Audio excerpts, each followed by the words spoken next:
اساسگزار صلح و وحدت ملی پیشوای ملت پرزیدنت جمهوری تاجیکستان محترم امامعلی رحمان در کوچه اسماعیل سامانی شهر ترسونزاده باغ فرهنگ و فراغتی شهر را که از نو ساخته شده است مورد بهره برداری قرار دادند.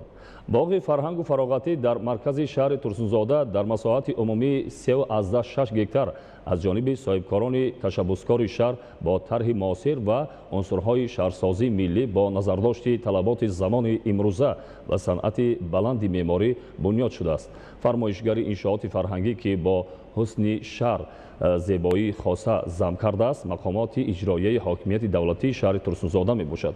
داخل و راهروهای باغ نوبنیاد پرره با گل و بوته‌های آرایشی و موسمی سبززار گردانده شده. برای خرمگردانی بیشتر از 200 بیخ درخت آرایشی، 10,000 گل‌های دائمی و 60,000 موسمی شنانده شده است.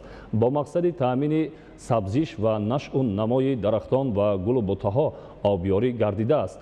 با مقصد زیبا و نظربا گردیدن باغ فرهنگ درآمدگاه و راهروهای آن سفالک‌پوش گردیده است.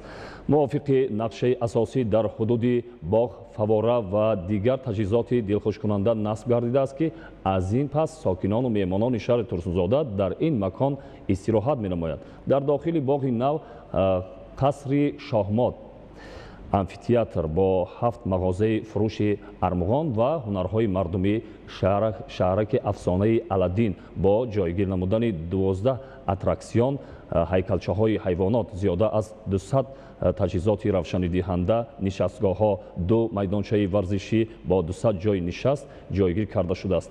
فراهم آوردن چنین شرایط امکانیت می‌دهد که نورسان و جوانان وقتی خالگی خود را با ثمر استفاده برده به ورزش مشغول شوند و دیگر امکانیت‌های باغ پرثمر استفاده برند.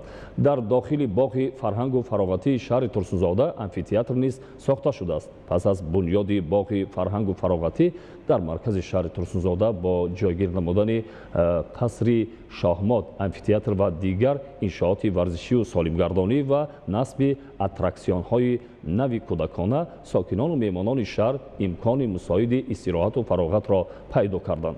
ساکنان شهر همه پیشروی و مهیا ساختن زندگی شایسته را که در زمینه تکمیل انفراساختار شهر به میان آمده است نتیجه سیاست بنیادکارانه پیشوای معظم ملت محترم امامعلی رحمان ارزیابی می‌کنند.